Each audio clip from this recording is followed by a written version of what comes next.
हरे कृष्णा। सभी को दंडवत प्रणाम। हरे कृष्णा प्रभु जी। हरे कृष्णा। हरे कृष्णा, दंडवत प्रणाम सबको। हरे कृष्णा प्रभु जी। मंगलाचरण से शुरू करते हैं। ज्ञानाञ्जनतिमिरन्धस्य ज्ञानाञ्जनशलाकया चक्षुरुन्मीलितं येन तस्मै श्रीगुरुवे नमः। नमो विष्णुपादाय कृष्णप्रेष्ठाय भूतले श्रीमते भक्तिवेदान्त स्वामिनिति नामिने।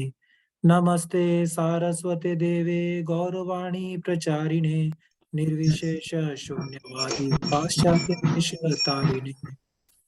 हे कृष्ण करुणा सिंधु दीनबंधु जगतपते गोपेश गोपिका कांत श्री राधा कांत नमस्तुते। तप्त कांचन गौरांगी श्री राधे वृंदावनेश्वरी वृषभानुसुते देवी प्रणमामि हरिप्रिये। वाञ्छाकल्पतरुभ्यश्च कृपा सिन्धुभ्येव च पतितानां पावनेभ्यो वैष्णवेभ्यो नमो नमः। जय श्री कृष्ण चैतन्य प्रभु नित्यानंद श्री अद्वैत गदाधर श्रीवासादि गौर भक्त वृंद। हरे कृष्णा कृष्ण कृष्ण हरे हरे, हरे राम राम राम हरे हरे। हरे कृष्णा।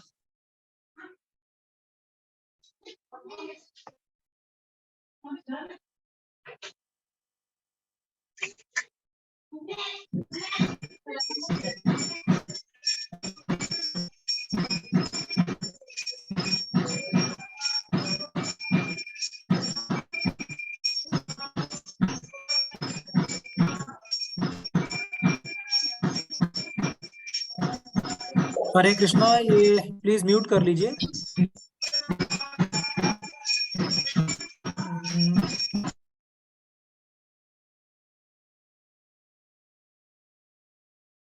ओके ठीक है, अब शुरू कर सकते हैं।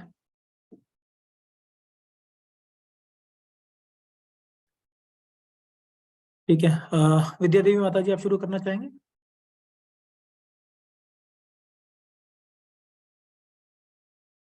हरे कृष्णा विद्या देवी माता जी।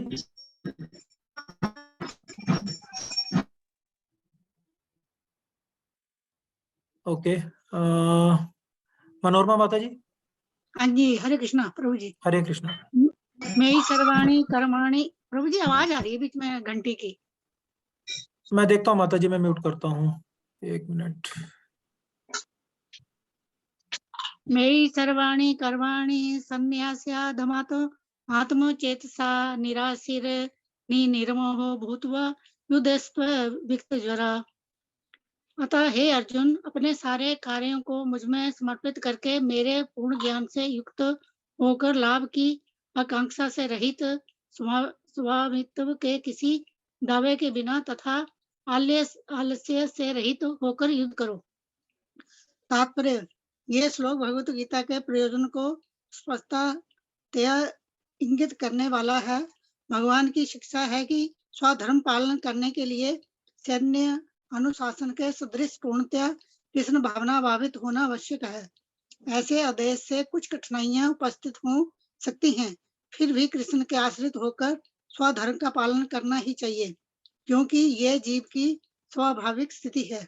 जीव भगवान के सहयोग के बिना सुखी नहीं हो सकता, क्योंकि जीव की नित्य स्वाभाविक स्थिति ऐसी है कि भगवान की इच्छाओं के अधीन रहा जाए। जीव भगवान के सहयोग के बिना सुखी नहीं हो सकता, क्योंकि जीव की नित्य स्वाभाविक स्थिति ऐसी है कि भगवान की इच्छाओं के अधीन रहा जाए। अतः श्री कृष्ण ने अर्जुन को युद्ध करने का इस तरह आदेश दिया मानो भगवान उसके सेना नायक हों। परमेश्वर की इच्छा के लिए मनुष्य को सर्वस्व की बलि करनी होती है और साथ ही स्वामित्व जताए बिना स्वधर्म का पालन करना होता है। अर्जुन को भगवान के आदेश का मात्र पालन करना था। परमेश्वर समस्त आत्माओं के आत्मा है, अतः जो पूर्णतया परमेश्वर पर आश्रित रहता है, या दूसरे शब्दों में जो पूर्णतया कृष्ण भावना भावित है, वह आत्म चेतसा कहलाता है। निराशी का अर्थ है स्वामी के आदेशानुसार कार्य करना किंतु फल की आशा न करना। कोषाध्यक्ष अपने स्वामी के लिए लाखों रुपए गिन सकता है किंतु इसमें वह अपने लिए एक पैसा भी नहीं चाहता है। इसी प्रकार मनुष्य को यह समझना चाहिए कि इस संसार में किसी व्यक्ति का कुछ भी नहीं है, सारी वस्तुएं परमेश्वर की हैं। मेरी अर्थात मुझमें का वास्तविक तात्पर्य यही है। और जब मनुष्य प्रकार से कृष्ण भावनामृत में कार्य करता है तो वह किसी वस्तु से अपने स्वामित्व का दावा नहीं करता। ये भावनामृत निर्म अर्थात मेरा कुछ नहीं है कहलाता है। यदि ऐसे कठोर आदेश को जो शारीरिक संबंध में तथा कथित बंधुत्व भावना से रहित है पूरा करने में कुछ झिझक हो तो उसे दूर कर देना चाहिए। इस प्रकार मनुष्य विक्त ज्वर अर्थात ज्वर या आलस्य से रहित हो सकता है।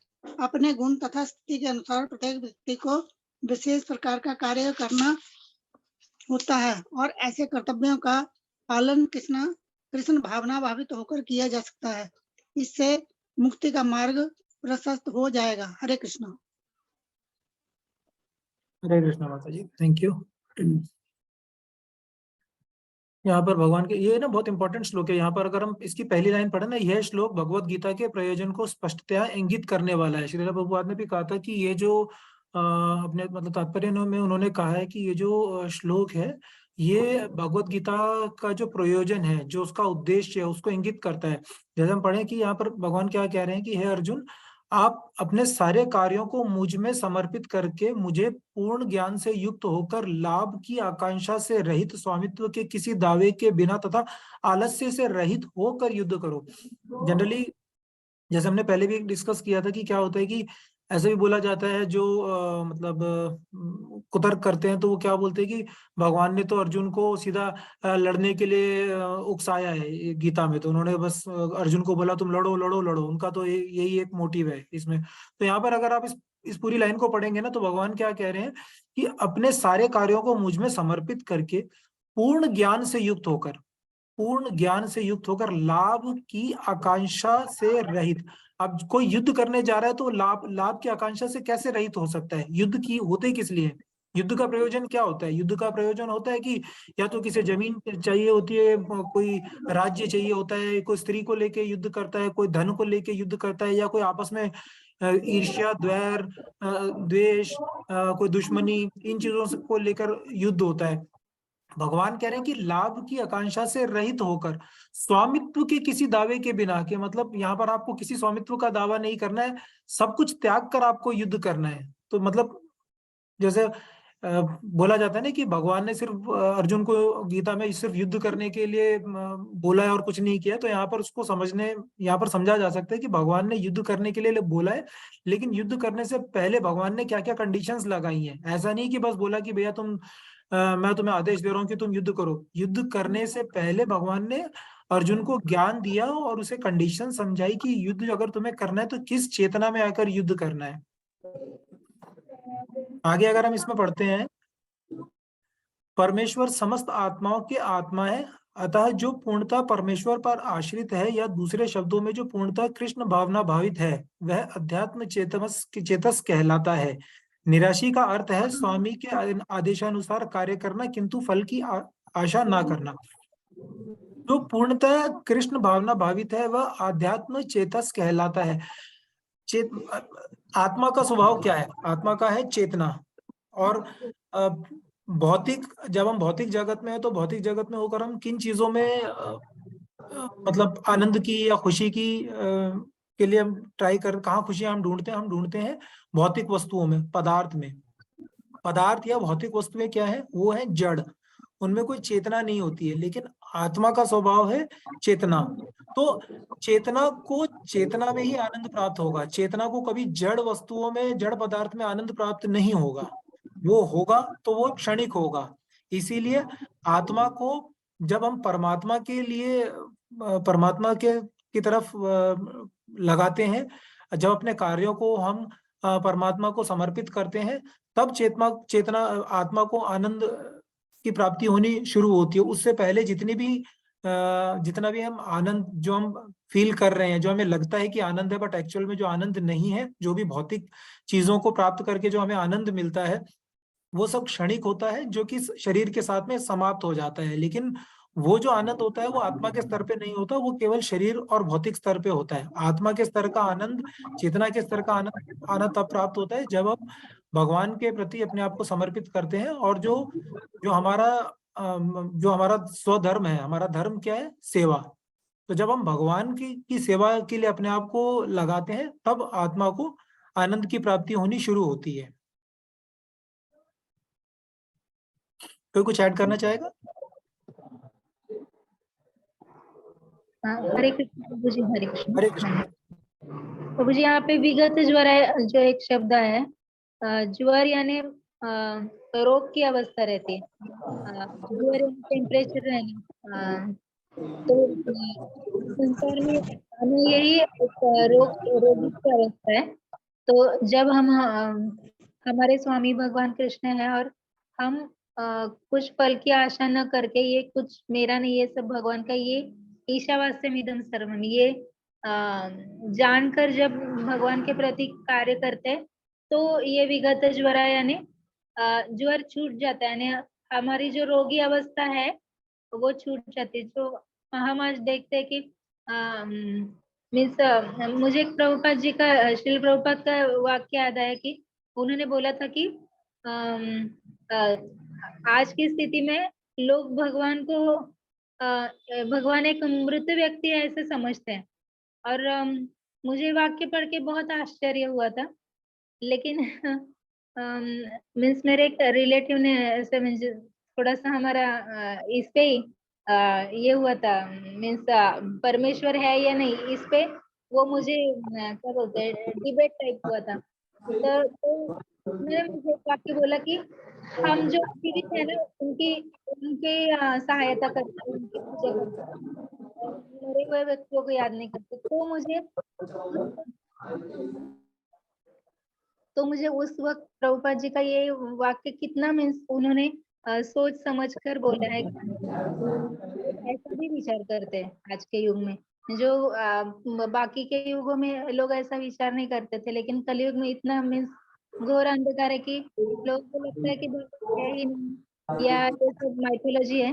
तो जब हम भगवान को हमारे स्वामी मानते हैं, तो अपने कार्य अर्पण करते हैं, तो ये ज्वर की अवस्था, हर एक की ज्वर की अवस्था दूर हो जाएगी। हरे कृष्ण।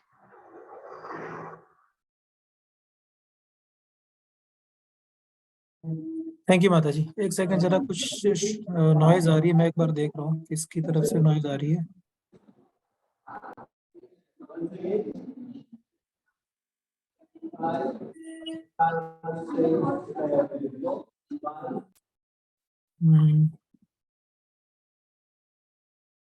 ओके, ठीक है। थैंक यू माता जी फॉर एडिंग।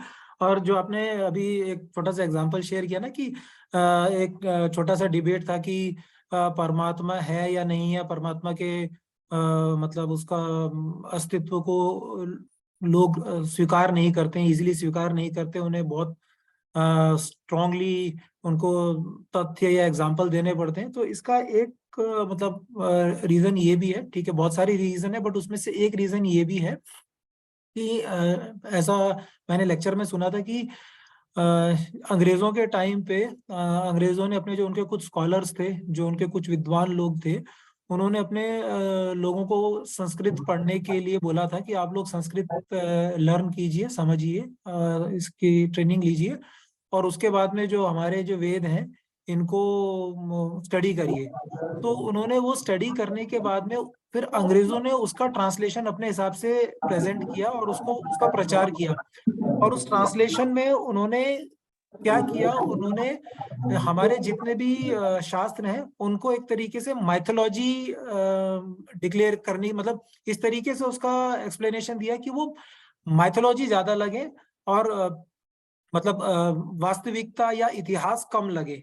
तो इसलिए अगर हम भी अगर अपने आसपास देखें तो कई जगह जो है आपको इसके एग्जाम्पल मिल जाएंगे कि जो लोग हैं वो अपने शास्त्रों को जो है वो माइथोलॉजिकल स्क्रिप्चर्स या इस तरीके के नामों से संबोधित करते हैं कि ये तो जो है ये सब काल्पनिक है, इनमें ये इनका मतलब ये एक्चुअल में ये सब नहीं हुआ है। तो ये भी एक इसका इम्पोर्टेंट रीजन है जो मैंने एक लेक्चर में सुना था। आगे बढ़ते हैं। फतेह प्रभु जी आप रीड करेंगे। हरे कृष्ण प्रभु जी। हरे कृष्णा। ये मे मत विदम नित्यम अनुतिष्ठन्ति मानवा श्रद्धावन्तो अनुसूयन्तो उच्यन्ते ते अभिकर्म भी। जो व्यक्ति मेरे आदेशों के अनुसार अपना कर्तव्य करते रहते हैं और इच्छा रहित होकर इस उपदेश का श्रद्धा पूर्वक पालन करते हैं, वे सकाम कर्मों के बंधन से मुक्त हो जाते हैं। तात्पर्य, श्री भगवान कृष्ण का उपदेश समस्त वैदिक ज्ञान का सार है, अतः किसी अपवाद के बिना यह शाश्वत सत्य है। जिस प्रकार वेद शाश्वत है, उसी प्रकार कृष्ण भावनामृत का यह सत्य भी शाश्वत है। मनुष्य को चाहिए कि भगवान से ईर्ष्या किए बिना इस आदेश में दृढ़ विश्वास रखे।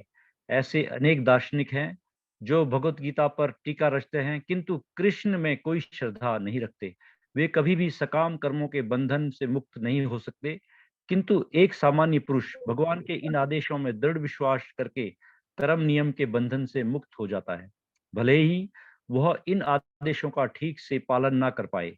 कृष्ण भावना अमृत के प्रारंभ में भले ही कृष्ण के आदेशों का पूर्णतया पालन ना हो पाए, किंतु क्योंकि मनुष्य इस नियम से रुष्ट नहीं होता और पराजय तथा निराशा का विचार किए बिना निष्ठापूर्वक कार्य करता है, अतः वह विशुद्ध कृष्ण भावना अमृत को प्राप्त होता है। हरे कृष्ण प्रभु जी। हरे कृष्णा। थैंक यू प्रभु जी।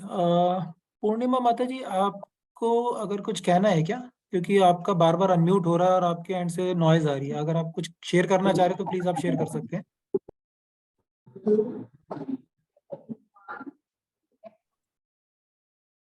हरे कृष्णा।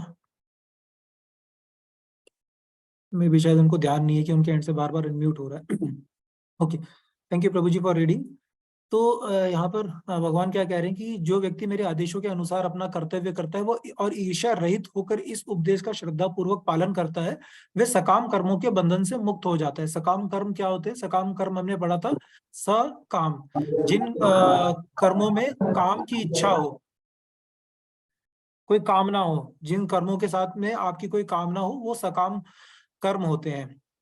तो यहाँ पर भगवान क्या कह रहे हैं, ऐसे अनेक दार्शनिक हैं जो भगवत गीता पर टीका रचते हैं किंतु कृष्ण में उनकी कोई श्रद्धा नहीं होती है। तो जैसे कोई फॉर एग्जांपल अगर कोई लिटरेचर लिख रहा है या उसको पब्लिश कर रहा है, उसकी प्रिंटिंग कर रहा है या उसकी प्रीचिंग भी कर रहा है, उसको उसके लिए कोई मतलब ऐसा आयोजन कर रहा है जहां पर वो लोगों को प्रीच कर भी रहा है, लेकिन उसका उद्देश्य जो है उसमें उसका उद्देश्य कृष्ण भावनामृत में नहीं है। उसका उद्देश्य लोगों को कृष्ण के प्रति अट्रैक्ट करना या कृष्ण से उनको उनका संबंध जोड़ना है, ऐसा उद्देश्य नहीं है, बल्कि उसका उद्देश्य कुछ और है। लेट्स से कोई मटेरियल उद्देश्य है, पैसा कमाना उद्देश्य है या अपने लिए कोई नाम कमाना उद्देश्य है। अगर ऐसा कोई उद्देश्य है तो उससे कोई फायदा नहीं है। यहाँ पर उससे सकाम कर्मों के बंधन से मुक्ति नहीं मिलेगी। तो यहाँ पर जैसे फॉर एग्जाम्पल हम लोग क्या करते हैं, अगर हम अपनी लाइफ का एग्जाम्पल ले, ठीक है ना, भगवान कह रहे हैं कि यहाँ पर हमें एक सामान्य पुरुष भगवान के इन आदेशों में दृढ़ विश्वास करके कर्म नियम के बंधन से मुक्त हो सकता है, भले ही वह इन आदेशों का ठीक से पालन ना कर पाए। अब एक्चुअली में होता क्या है कि यहाँ पर जो है ना, यहाँ पर फेथ है, यहाँ पर श्रद्धा की बात, श्रद्धा का टॉपिक है। जैसे फॉर एग्जांपल अगर हम अपने भौतिक जीवन का उदाहरण ले, अपने अपने लाइफस्टाइल का उदाहरण ले, तो हम बचपन से लेके और जितना भी जीवन हम जीते हैं, सारे जीवन काल में हम कुछ ना कुछ प्रयास कर रहे होते हैं। हम क्या प्रयास कर रहे होते हैं? हम कोई ना कोई चीज, कोई ना कोई कुछ अचीव करने के लिए, कुछ पाने के उद्देश्य से एफर्ट लगा रहे होते हैं। सुबह से लेकर रात तक हम लोग सुबह उठते हैं, ऑफिस जाते हैं या कोई अपना काम करते हैं, माताएं काम करती हैं, बच्चे स्कूल जाते हैं,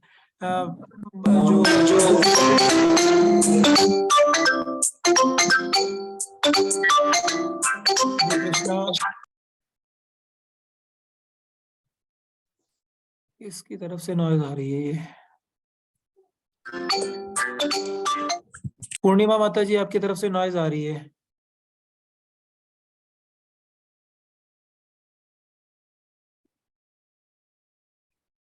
हरे कृष्ण। तो जैसे हम डिस्कस कर रहे थे कि हम पूरी लाइफ में हमेशा कुछ ना कुछ एफर्ट कर रहे होते हैं कुछ ना कुछ पाने के लिए। तो हम क्यों एफर्ट लगा रहे हैं? हम इसलिए एफर्ट लगा रहे हैं क्योंकि हमें एक आशा है, हमें एक विश्वास है, हमें एक श्रद्धा है कि जो हम एफर्ट कर रहे हैं, ये एफर्ट करने से जो हम पाना चाहते हैं वो हम पा सकते हैं। अगर हम बच्चा स्कूल जा रहा है और वो स्कूल जाके एजुकेशन के लिए वो मेहनत कर रहा है, पढ़ाई शिक्षा पाने के लिए वो मेहनत कर रहा है, तो उस मेहनत का एक उद्देश्य ये है कि बड़े होकर वो कुछ ऐसा बन पाए, कुछ ऐसा ज्ञान अर्जित कर पाए जिससे वो अपनी जीवन यापन के लिए वो कुछ धन अर्जित कर पाए। तो वो भी एक एफर्ट लगा रहा है। तो ये सारे एफर्ट लगाने के पीछे क्या है? एक श्रद्धा, एक विश्वास है कि हम जो एफर्ट कर रहे हैं, इस एफर्ट करने से हमें एक रिजल्ट मिलेगा, जो हम पाना चाहते हैं वो हम पाएंगे। कितने लोग पाते हैं, कितने नहीं पाते हैं, वो एक डिफरेंट टॉपिक है, बट सबका उद्देश्य यही है। तो इसी तरीके से स्पिरिचुअल लाइफ में भी हमें यही सेम प्रिंसिपल फॉलो करना चाहिए। हमें सेम उसी तरीके से श्रद्धा रखनी चाहिए कि जैसे हम भौतिक जीवन में कर्म करके किसी चीज को पाने की श्रद्धा या विश्वास रखते हैं, उसी तरीके से स्पिरिचुअल लाइफ में भी हमें ये श्रद्धा और विश्वास होनी चाहिए कि जब हम भगवान के कथनों का श्रद्धा पूर्वक ईर्ष्या रहित होकर पालन करेंगे, तो जो जिसलिए हम स्पिरिचुअल लाइफ में जो प्रैक्टिस कर रहे हैं, हम उसे अचीव कर पाएंगे। हम क्या अचीव कर पाएंगे? हम भगवान को जान पाएंगे, और सिर्फ भगवान को जानना ही भगवत गीता का उद्देश्य नहीं है।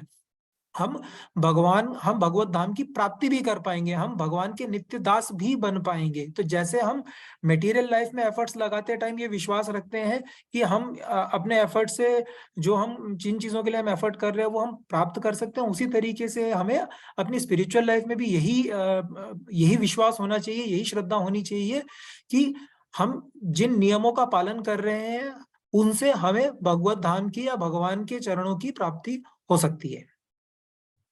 हरे कृष्ण। कोई ऐड करना चाहेगा? हरे कृष्ण प्रभु जी। यहाँ पे जो ये भगवान बोलते हैं ना कि श्रद्धा पूर्वक पालन और ईर्ष्या रहित पालन, तो हर एक जीव यहाँ पे मीन्स इस ब्रह्मांड का हर एक जीव ईर्ष्या के कारण ही इस धरती पर या कहीं भी ब्रह्मांड में ईर्ष्या के कारण आए। जो भगवान के धाम में हम सब थे तो भगवान से ईर्ष्या करके ही यहाँ आए। तो मीन्स ये मेन जो सार यहाँ पे बताया कि ईर्ष्या रहित, क्योंकि हम जो ओम सहनाववतु सहनौ भुनक्तु सह वीर्यं करवावहै, तो उसमें भी तेजस्विनावधीतमस्तु माँ विद्विषावहै। माँ यानी नहीं, और विद्विषावहै मीन्स एक दूसरे के प्रति द्वेष न करे, यानी और गुरु और शिष्य भी एक दूसरे के प्रति ईर्ष्या न करे, ऐसा बोलते। तो ये जो सब इस संसार में चक्कर काटने का और भगवान से दूर रहने का एक ही कारण है, वो है ईर्ष्या। अगर वो रहित हो जाए तो मीन्स वो भगवान का नित्य दास ही हो जाएगा हमेशा के लिए। हरे कृष्ण। करेक्ट माता जी। जो जीव है वो भौतिक जगत में या दुखालय में आए क्यों है? वो आए इसीलिए हैं कि उन्होंने एक तरीके से भगवान से ईर्ष्या करी और उनकी सत्ता को चुनौती दी कि हमें भी भोग की इच्छा है, हम भी स्वतंत्र होकर भोग करना चाहते हैं। और उन्होंने भगवान को मतलब एक तरीके से चैलेंज किया, तो उन्होंने भगवान से ईर्ष्या करी, इसलिए वो इस जन्म मृत्यु के और दुखालय के चक्र में फंस गए। हरे कृष्णा। माता जी, आप ये नेक्स्ट श्लोक पढ़ना चाहेंगे? हाँ, यस प्रभु जी। हरे कृष्ण। ये त्वेदभ्यसूयन्तो नानुतिष्ठन्ति मे मतम् सर्वज्ञान विमूढांस्तान् विद्धि नष्टान चेतसः। किंतु जो ईर्ष्यावश इन उपदेशों की उपेक्षा करता है और इनका पालन नहीं करते हैं, उन्हें समस्त ज्ञान से रहित, दिग्भ्रमित तथा सिद्धि के प्रयासों में नष्ट भ्रष्ट समझना चाहिए। तात्पर्य, यहाँ पर कृष्ण भावना भावित न होने के दोष का स्पष्ट कथन है। जिस प्रकार परम अधिशासी की आज्ञा का उल्लंघन के लिए दंड होता है, उसी प्रकार भगवान के आदेश के प्रति अवज्ञा के लिए भी दंड है। अवज्ञाकारी व्यक्ति चाहे कितना भी बड़ा क्यों न हो, वह शून्य हृदय होने से आत्मा के प्रति तथा पर ब्रह्म परमात्मा एवं श्री भगवान के प्रति अनभिज्ञ रहता है। अतः ऐसे व्यक्ति से जीवन की सार्थकता की आशा नहीं की जा सकती। हरे कृष्ण। माता जी से एक्सप्लेन करेंगे। यानी ऊपर के श्लोक में भगवान ने ईर्ष्या रहित जो जीव होते हैं, उनका जो उन्हें जो फल मिलता है वो बताया, लेकिन जो ईर्ष्यावश है, जो भगवान के आदेशों को नहीं मानते और उनसे ईर्ष्या रखते हैं, उनके और जो ईर्ष्या रखता है ना, अगर एक व्यक्ति दूसरे से ईर्ष्या करता है तो जो ईर्ष्या करता है वो उस दूसरे व्यक्ति की आज्ञा कभी नहीं मानता। उसने कुछ भी कहा ना, वो उस पे अलग ही बात करता है, क्योंकि उसके मन में उसके प्रति प्रेम नहीं होने के कारण वो जेलस होता है उससे। और इसी प्रकार ये जो जीव होते हैं, जो ईर्ष्यावश होते हैं, वो भगवान के पहले तो अवज्ञा करते, उनके उपदेशों को नहीं मानते, उनका पालन नहीं करते, और उन्हें फिर उनका फल बताया भगवान ने कि वो क्या होता है कि समस्त ज्ञान से रहित, यानी उन्हें कुछ भी ज्ञान प्राप्त नहीं होता, दिग्भ्रमित, यानी उनके दिशा, उनके जीवन की जो दिशा है वो भ्रममय होती है, यानी उनको जीवन की दिशा पता नहीं रहती, और सिद्धि के प्रयासों में नष्ट भ्रष्ट, और जो सिद्धि की प्राप्ति को करना चाहते हैं उससे उनका पतन होता है। तो यहाँ पे भगवान कहते हैं कि जो अध्यात्म चेतसा नहीं है, जो मेरे कहने के मुताबिक, यानी जो शास्त्र का आदेश है उनका पालन नहीं करते, तो इनमें ये दोष बताए गए। तो यहाँ पे प्रभु जी जो जीव ब्रह्म की अभिलाषा करते हैं या शून्यवादी है, ब्रह्मवादी है, उनका मीन्स जो भगवान को निराकार मानते हैं, भगवान कभी कभी उस निराकार से आते हैं और यहाँ पे लीलाएं करते हैं, लेकिन उनका अस्तित्व नहीं, ऐसा मानते हैं। इन लोगों का यहाँ पे ज्यादा ये लगता है, मीन्स इन लोगों के बारे में ज्यादा पता है ऐसा लगता है, क्योंकि वो समस्त ज्ञान से रहते, सामान्य जीव की इतनी चेतना उच्च स्तर पे नहीं जाती। सामान्य जन हम देखते हैं ना, तो वो भले उनके हृदय में ज्ञान नहीं हो, भाव नहीं हो, लेकिन भगवान का मंदिर देखते तो हाथ जोड़ते हैं, या कुछ कोई साधु अगर दिखा तो हाथ जोड़ते हैं। लेकिन यहाँ पे जो थोड़े से अध्यात्मवादी है, लेकिन वो निराकारवादी है, तो वो भगवान से ईर्ष्या रखते हैं, क्योंकि वो भगवान के अस्तित्व को ही नकारते हैं, और अस्तित्व को कौन नकारता है? जो ईर्ष्या रखता है। तो फिर उनका ज्ञान भी नष्ट होता है जैसे जैसे वो अपराध करते जाते हैं, और ये सिद्धि प्रयास भी करते हैं ना, ये लोग अनेक सिद्धि प्राप्त करते हैं, लेकिन एट द एंड वो उनकी सिद्धि भी नष्ट हो जाती है। हरे कृष्ण। थैंक यू माता जी। यहाँ पर जैसे हम दुर्योधन का एग्जाम्पल ले सकते हैं कि भगवान ने स्वयं दुर्योधन को समझाने का प्रयास किया था, लेकिन क्योंकि दुर्योधन जो था वो भगवान से ईर्ष्या करता था, वो उन्हें भगवान भी नहीं मानता था, उनको भगवान के प्रति उसको कोई आदर भाव नहीं था, बल्कि वो ईर्ष्या करता था भगवान से।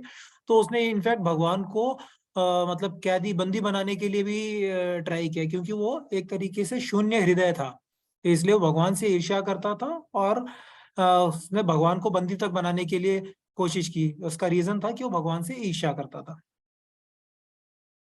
आगे बढ़ते हैं।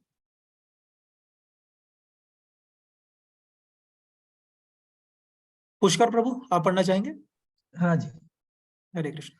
सदृश्य चेष्टते स्वैषा प्रकृतिर्ज्ञानवानपि प्रकृतिं यान्ति भूतानि निकृतिं करिष्यति। ज्ञानी पुरुष भी अपनी प्रकृति के अनुसार कार्य करता है, क्योंकि सभी प्राणी तीनों गुणों के प्राप्त अपनी प्रकृति का ही अनुसरण करते हैं। भला दमन से क्या हो सकता है? तात्पर्य, कृष्ण भावनाव्रत के दिव्य पद पर स्थित हुए बिना प्रकृति के गुणों के प्रभाव से मुक्त नहीं हुआ जा सकता। जैसे कि स्वयं भगवान ने 7वें अध्याय में कहा है, अतः सांसारिक धरातल पर बड़े से बड़े शिक्षित व्यक्ति के लिए केवल सैद्धांतिक ज्ञान से आत्मा को शरीर से पृथक करके माया के बंधन से निकल पाना असंभव है। ऐसे अनेक तथाकथित अध्यात्मवादी जो अपने को विज्ञान में बढ़ा चढ़ा मानते हैं, किंतु भीतर भीतर वे पूर्णतया प्रकृति के गुणों के अधीन रहते हैं, जिन्हें जीत पाना कठिन है। ज्ञान की दृष्टि से कोई कितना ही विद्वान क्यों न हो, किंतु भौतिक प्रकृति की दीर्घकालीन संगति के कारण वह बंधन में रहता है। कृष्ण भावनामृत उसे भौतिक बंधन से छूटने में सहायक होता है, भले ही कोई अपने नियम कर्मों के करने में संलग्न क्यों न रहे। अतः पूर्णतया कृष्ण भावना भावित हुए बिना नियत कर्मों का परित्याग नहीं करना चाहिए। किसी को भी सहसा अपने नियत कर्म त्याग कर तथाकथित योगी या कृत्रिम अध्यात्मवादी नहीं बन जाना चाहिए। अच्छा तो यह होगा कि यथा स्थिति में रहकर श्रेष्ठ प्रशिक्षण के अंतर्गत कृष्ण भावनाव्रत प्राप्त करने का प्रयत्न किया जाए। इस प्रकार कृष्ण की माया के बंधन से मुक्त हुआ जा सकता है। हरे कृष्ण। हरे कृष्ण। थैंक यू प्रभु जी। कुछ शेयर करना चाहेंगे प्रभु इस पे?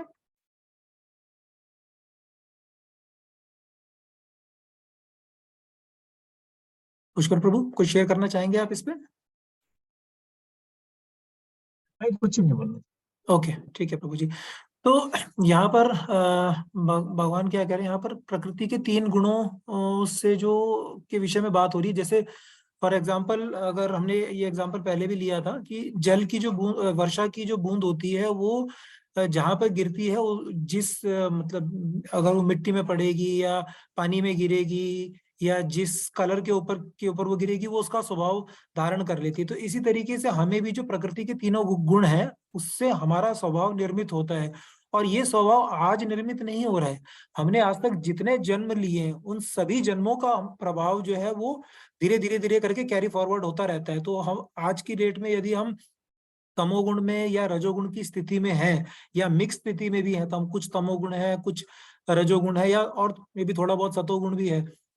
तो ये तमोगुण, ये रजोगुण एकत्र करने के लिए, कलेक्ट करने के लिए हमारे कई जन्म गए हैं। ऐसा नहीं है कि ये हमने इस जन्म में या सिर्फ पिछले जन्म में ये स्वभाव एकत्रित कर लिया है। वो स्वभाव जो हम जिससे हम मतलब हम लोगों से आदान प्रदान करते हैं, जो हमारा नेचुरल जो हमारा बिहेवियर है, वो स्वभाव हमने कई जन्मों से एकत्र किया है। तो उसको जानने में भी टाइम लगेगा। ऐसा नहीं है कि वो हमने कलेक्ट करने में तो इतने जन्म लगा लिए और वो एक चुटकी बजाती ही, एक माला करती ही इमीडिएटली वो चला जाएगा। उसको साफ करने के लिए, उस मैल को निकालने के लिए भी हमें टाइम लगेगा। इसकी कितनी स्ट्रॉन्ग भक्ति है, वो डिपेंड कर सकता है कि उसको कितना कम टाइम लगेगा या कितना ज्यादा टाइम लगेगा। कौन जो नियम बताए गए हैं वो उसका कितना मतलब अच्छे से पालन कर रहा है, कौन अच्छे से पालन नहीं कर रहा है, वो सारी चीजें आती हैं। लेकिन ऐसा नहीं होगा कि हमने इतने जन्मों से जो स्वभाव एकत्रित किया है, जो इतने जन्मों से हम तमोगुण और रजोगुण के संपर्क में रहते आए हैं, उससे हमारे अंदर जो गुण डेवलप हुए हैं वो इतनी जल्दी चले जाएंगे, उनको जाने में टाइम लगेगा। यहाँ पर ये बताया, ज्ञान की दृष्टि से कोई कितना ही विद्वान क्यों ना हो, किंतु भौतिक प्रकृति की दीर्घकालीन संगति के कारण वह बंधन में रहता है। यही जो अभी हमने डिस्कस किया, भौतिक प्रकृति की दीर्घकालीन संगति के कारण वह बंधन में रहता है। तो हो सकता है कि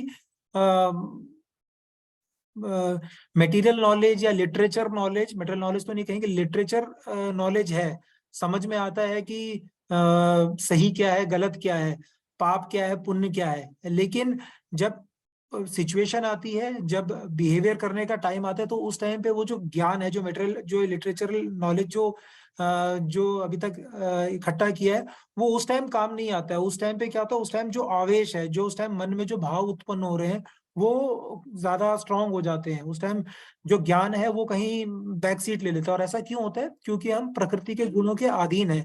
तो हमने प्रकृति के गुणों से हमारा जो स्वभाव जो डेवलप हुआ है, उस स्वभाव की वजह से एक हमारा, जिसे कहते हैं ना, स्पॉन्टेनियस नेचर जो होता है, इंस्टेंट, वो एक डेवलप हो जाता है। जब हम नॉर्मल कंडीशन में, जैसे अभी हम बातचीत कर रहे हैं, हम गीता की रीडिंग कर रहे हैं या भक्तों के बीच में बातचीत कर रहे हैं, उस समय हमें लगेगा कि हमारी जो मनोदशा जो है, और हमारा जो व्यवहार है वो बहुत संतुलित है और हम बहुत अच्छे से बिहेव कर सकते हैं और हम कृष्ण भावनामृत में एफर्ट लगा रहे हैं, हम भक्ति के लिए ट्राई कर रहे हैं।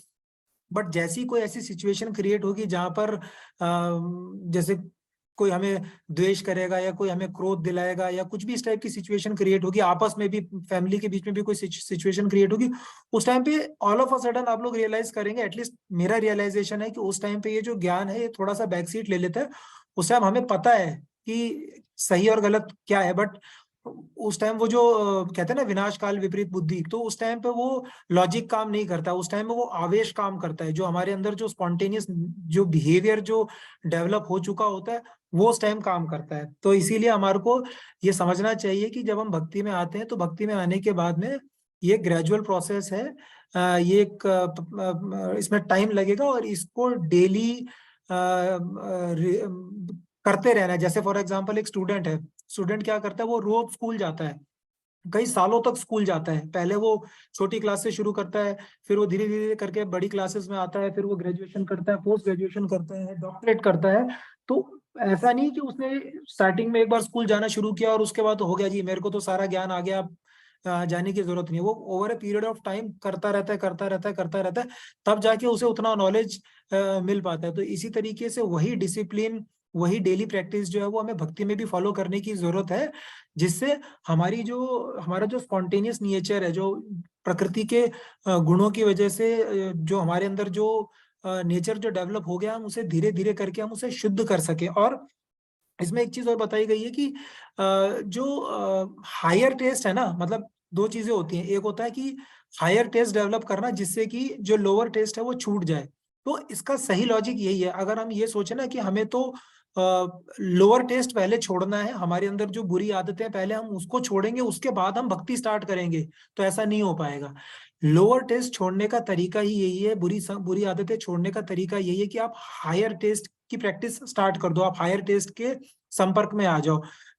इसमें जैसे फॉर एग्जांपल हम अगर रामायण का एग्जाम्पल ले, तो भगवान श्री राम ने बंदरों को जो है मतलब जब उनको रावण से युद्ध करना था तो उन्होंने बंदरों से भी हेल्प ली थी, उन्हें भी एक तरीके से युद्ध में लगाया था।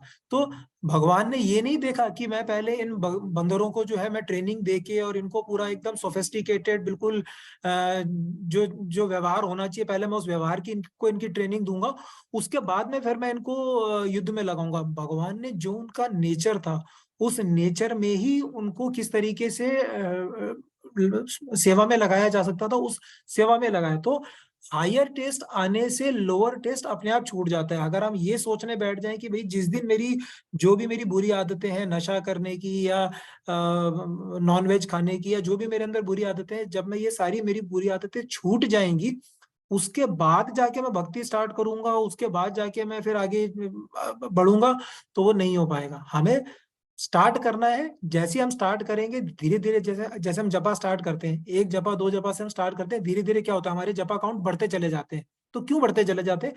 क्योंकि हमें जपा में टेस्ट आने लगता है, क्योंकि हम सतोगुण में आने लगते हैं। तो जैसे ही हम सतोगुण में आने लगते हैं वैसे ही हमारे तमोगुण और रजोगुण जो है वो धीरे धीरे कम होने लगते हैं। और जैसे ही हम अपने सतोगुण की प्रैक्टिस को कम कर देते हैं, जैसे ही हम अपने जपा को कम कर देते हैं, अपने एबीसीडी के का जो हम रूल फॉलो कर रहे हैं उसको कम कर देते हैं, तुरंत जो है वो तमोगुण और रजोगुण के प्रभाव जो है वो एकदम से बढ़ने लगते हैं। तो ये लड़ाई है ना बिटवीन तमोगुण, रजोगुण और सतोगुण, ये चलती रहेगी। कभी हमारे ऊपर सतोगुण हावी रहेंगे, कभी तमोगुण आगे हावी रहेंगे, कभी रजोगुण हावी रहेंगे। तो हमें प्रैक्टिस ये करनी है कि हम ज्यादा से ज्यादा सतोगुण की प्रैक्टिस करें, जिससे ऑटोमेटिकली हमारे तमोगुण और रजोगुण जो है वो कम होते रहे। हरे कृष्णा। हाँ प्रभु जी, मैं इसमें एक चीज ऐड करना चाहूंगा। हाँ प्रभु प्लीज। हम सभी अधिकतर ये कहते हैं हमारे पास समय नहीं है, तो उसका एक ही इलाज है कि हम हमारे पास 1 मिनट 2 मिनट 3 मिनट जितना भी समय है, हम उतना ही समय प्रभु को देने से स्टार्ट करें। चाहे एक मंत्र एक बार ही बोलें दिन में, और उससे स्टार्ट करें, जिससे धीरे धीरे 1 2 3 4 10 मंत्र मतलब बोले, भगवान को याद करें, भगवान को याद करके कोई काम करें। इस तरह से धीरे धीरे हम हमारी साधना को बढ़ा सकते हैं। हरे कृष्ण। बहुत इंपॉर्टेंट है प्रभु जी, आपने बहुत अच्छा पॉइंट शेयर किया। मैं अपना पर्सनल एग्जांपल लेता हूँ। मैं मेरे जो भक्ति के इनिशियल मे बी 1-1.5 साल जो था, मैं 1-1.5 साल में हार्डली मैं माला करता था, और हार्डली मैं माला में रेगुलर था। कभी मैंने एक माला कर ली, उसके बाद में 2-3 दिन नहीं करी, फिर एक माला कर ली, फिर एक हफ्ता नहीं करी, फिर धीरे धीरे करके मेरी फ्रीक्वेंसी बढ़ी। मे बी फिर मैं हर 2-3 दिन में एक माला करने लगा, फिर मैं धीरे धीरे करके एक माला डेली करने लगा, फिर मैं 2 माला पे आया। तो क्योंकि मेरा नाम जप में मेरा टेस्ट डेवलप हुआ, थोड़ा थोड़ा मेरे अंदर सतोगुण का प्रभाव आने लगा, तो उससे भक्ति में बढ़ने के लिए मुझे एक तरीके से प्रेरणा भी मिली, और कह सकते हैं कि कृपा भी मिली। तो ये बहुत इंपॉर्टेंट पॉइंट है। इवन मैं तो यहाँ तक कहूंगा कि अगर किसी को एक माला करने में भी लगता है कि यार एक माला करने के लिए 10 मिनट लगते हैं, यार कौन 10 मिनट बैठ के एक माला करेगा, कोई बात नहीं, आप आधी माला करो। शास्त्र मतलब इसको प्लीज ऐसा एग्जाम्पल मत ले लेना कि यार आधी माला करना इज सफिशिएंट, लेकिन ये उन लोगों के लिए है जो स्टार्ट कर रहे हैं। आप एक बार नाम जप करो, हरे कृष्णा कृष्णा कृष्णा हरे हरे, हरे राम राम राम हरे हरे। एक बार नाम जप करो, 2 बार करो, 3 बार करो, 10 बार करो, 108 बार करो, एक माला बन जाएगी। फिर उस एक माला को कुछ टाइम तक कंटिन्यू करो। ये ये बहुत इंपॉर्टेंट है। आपने जो जो पॉइंट शेयर किया, ये वाकई में बहुत अच्छा पॉइंट है कि हमें ऐसा नहीं सोचना चाहिए कि हमारे पास में दिन में 24 घंटे में टाइम ही नहीं है, और अगर मेरे पास में हार्डली 5-10 मिनट का टाइम है, तो 5-10 मिनट में क्या भगवान की भक्ति होगी और क्या मैं भगवत धाम की प्राप्ति करूंगा। वो 5 मिनट ही इंपॉर्टेंट है। पहले आपको उस 5 मिनट से ही शुरू करना पड़ेगा। एक बार जब भगवान का ध्यान लगेगा, एक बार जब भगवान का नाम मुंह से निकलेगा, जीवा पे भगवान का नाम आएगा, तो भगवान की कृपा ऑटोमेटिक धीरे धीरे करके आनी स्टार्ट हो जाएगी, और उससे फिर धीरे धीरे धीरे करके भक्ति बढ़। एटलीस्ट मेरे साथ तो ऐसे ही हुआ है। सबका अपना अपना एग्जाम्पल, अपना अपना रियलाइजेशन हो सकता है।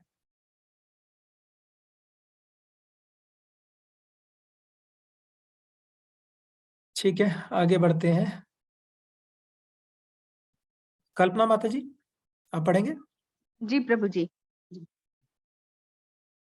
इन्द्रियस्ते अर्थे राग द्वेषो विवस्थितो तयोर्न गच्छेतो हस्ते परिपन्थिनो। प्रत्येक इंद्रिय तथा उसके विषय से संबंधित राग द्वेष को व्यवस्थित करने के नियम होते हैं। मनुष्य को ऐसे राग तथा द्वेष के वशीभूत नहीं होना चाहिए, क्योंकि ये आत्म साक्षात्कार के मार्ग में अवरोधक हैं। तात्पर्य: जो लोग कृष्ण भावना भावित हैं, वे स्वभाव से भौतिक इंद्रिय तृप्ति में रत होने में झिझकते हैं, किंतु जिन लोगों की ऐसी भावना न हो, उन्हें शास्त्रों के यम नियमों का पालन करना चाहिए। अनियंत्रित इंद्रिय भोग ही भौतिक बंधन का कारण है, किंतु जो शास्त्रों के यम नियमों का पालन करता है, वह इंद्रिय विषयों में नहीं फंसता। उदाहरणार्थ, यौन सुख बद्ध जीव के लिए आवश्यक है और विवाह संबंध के अंतर्गत यौन सुख की छूट दी जाती है। शास्त्रीय आदेशों के अनुसार अपनी पत्नी के अतिरिक्त अन्य किसी स्त्री के साथ यौन संबंध वर्जित है। अन्य सभी स्त्रियों को अपनी माता मानना चाहिए, किंतु इन आदेशों के होते हुए भी मनुष्य अन्य स्त्रियों के साथ यौन संबंध स्थापित करना चाहता है। इन प्रवृत्तियों को दमित करना होगा, अन्यथा वे आत्म साक्षात्कार के मार्ग में बाधक होंगी। जब तक ये भौतिक शरीर रहता है, तब तक शरीर की आवश्यकताओं को यम नियमों के अंतर्गत पूर्ण करने की छूट दी जाती है, किंतु फिर भी हमें ऐसी छूटों के नियंत्रण पर विश्वास नहीं करना चाहिए। मनुष्य को अनासक्त रहकर इन यम नियमों का पालन करना होता है, क्योंकि नियमों के अंतर्गत इंद्रिय तृप्ति का अभ्यास भी उसे पथभ्रष्ट कर सकता है। जिस प्रकार की राजमार्ग तक में दुर्घटना की संभावना बनी रहती है, भले ही इन मार्गों की कितनी ही सावधानी से देखभाल क्यों न की जाए, किंतु इसकी कोई गारंटी नहीं दे सकता कि सबसे सुरक्षित मार्ग पर भी कोई खतरा नहीं होगा। भौतिक संगति के कारण अत्यंत दीर्घ काल से इंद्रिय सुख की भावना कार्य करती रही है, अतः नियमित इंद्रिय भोग के बावजूद भी च्युत होने की हर संभावना बनी रहती है। अतः सभी प्रकार से नियमित इंद्रिय भोग के लिए किसी भी आसक्ति से बचना चाहिए। लेकिन कृष्ण भावनामृत ऐसा है कि इसके प्रति आसक्ति से या सदैव कृष्ण की प्रेमा भक्ति में कार्य करते रहने से सभी प्रकार के इंद्रिय कार्यों से विरक्ति हो जाती है। अतः मनुष्य को चाहिए कि वह किसी भी अवस्था में कृष्ण भावनामृत से विरक्त होने की चेष्टा न करे। समस्त प्रकार की इंद्रिय आसक्ति से विरक्ति का उद्देश्य अनंता कृष्ण भावनामृत के पद पर आसीन होना है। हरे कृष्णा प्रभु जी। हरे कृष्णा। थैंक यू माता जी। यहाँ पर हम क्या पढ़ रहे हैं? राग और द्वेष। राग और द्वेष जो है, ये आत्म साक्षात्कार के मार्ग में अवरोधक है। अब राग, आप जनरली अगर आपने पढ़ा होगा ना, अगर आप रियलाइज करेंगे तो राग और द्वेष जो है ना, वो कई बार आपने नोटिस किया होगा कि एक साथ बोले जाते हैं। आप कभी कोई और बुक्स भी अगर पढ़ेंगे तो उसमें राग और द्वेष का उल्लेख जो है वो कई जगह आपको मिलेगा कि एक साथ होता है। ऐसा क्यों होता है? राग का अर्थ क्या होता है? राग का अर्थ होता है आसक्ति, और आसक्ति से द्वेष उत्पन्न होता है। इसलिए राग और द्वेष जनरली कॉन्टेक्स्ट में एक साथ आते हैं। जैसे दुर्योधन या धृतराष्ट्र को पांडवों से मतलब उनको अपने उससे जो राज्य था उससे आसक्ति थी, और उस आसक्ति को प्राप्त करने के लिए पांडव जो थे वो उनके मार्ग में अवरोधक थे, इसलिए उन्हें पांडवों से द्वेष था। तो ये उसका एक एग्जाम्पल हम इस तरीके से समझ सकते हैं। आगे हमने इसमें क्या पढ़ा? जो लोग कृष्ण भावना भावित हैं वे स्वभाव से भौतिक इंद्रिय, ये वाला हमने पढ़ लिया। यहाँ पर एक इंपॉर्टेंट आया था, उदाहरणार्थ यौन सुख बद्ध जीव के लिए आवश्यक है और विवाह संबंध, एक सेकंड नॉइज आ रही है, ओके। विवाह संबंध के अंतर्गत यौन सुख की छूट दी जाती है। शास्त्रीय आदेशों के अनुसार अपनी पत्नी के अतिरिक्त अन्य स्त्री के साथ यौन संबंध वर्जित है। ये कौन सा नियम है? जो हम 4 नियम फॉलो करते हैं उसमें से कौन सा नियम आता है यहाँ पे? कोई बताएगा? पर स्त्री या पर पुरुष के साथ। हाँ, पर स्त्री या पर पुरुष का के साथ नहीं करना चाहिए। Thank you. तो ये एक इम्पोर्टेंट यहाँ पर मतलब जो हम 4 नियम जो आते हैं उसमें से एक नियम का यहाँ पर उदाहरण लिया गया है। आगे हमने इसमें क्या पढ़ा? आगे हमने पढ़ा कि मनुष्य को अनासक्त रहकर यम नियमों का पालन करना चाहिए, क्योंकि नियमों के अंतर्गत इंद्रिय तृप्ति का अभ्यास भी उसे पथ भ्रष्ट कर सकता है। नियमों के अंतर्गत इंद्रिय तृप्ति का अभ्यास मतलब अगर ऐसा क्यों बोला जा रहा है, मतलब जैसे यहाँ पर जो एग्जाम्पल लिया गया, पहले उसी एग्जाम्पल की हम बात कर लेते हैं कि जिस प्रकार राजमार्ग तक में दुर्घटना की संभावना बनी रहती है, भले ही इन मार्गों को कितनी ही सावधानी से देखभाल क्यों ना की जाए, बट कोई गारंटी नहीं दे सकता कि यहाँ पर कोई मतलब खतरा नहीं होगा। तो इसी प्रकार से फॉर एग्जांपल कोई व्यक्ति अपने सेंस ग्रेटिफिकेशन के लिए अभी वो कंट्रोल में है, अभी उसको थोड़ा सा सेंस ग्रेटिफिकेशन करने से उसको संतुष्टि मिल जाती है और वो वहां पे रुक जाता है, लेकिन इसकी कोई गारंटी नहीं है कि आगे भी वो जितने सेंस ग्रेटिफिकेशन पे वो अभी रुक कर छोड़ देता है उतने पे वो रुकेगा, या धीरे धीरे करके उसका सेंस ग्रेटिफिकेशन का जो स्वाद है वो बढ़ेगा या नहीं बढ़ेगा। फॉर एग्जाम्पल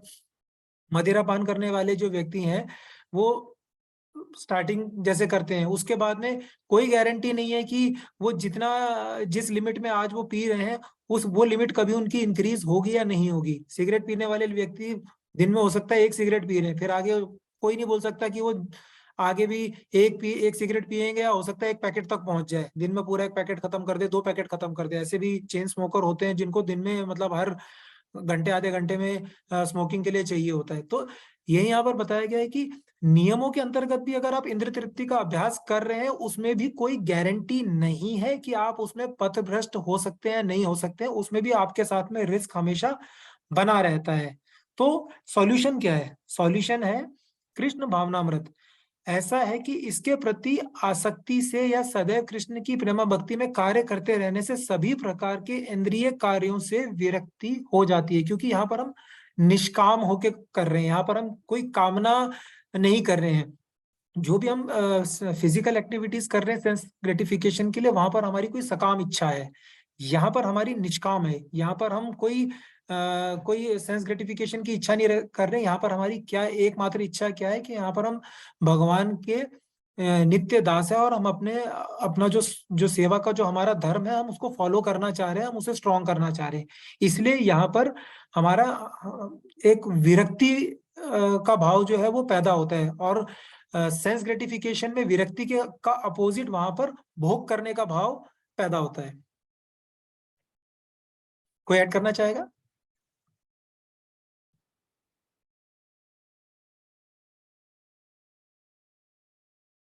ठीक है, हम आगे बढ़ते हैं।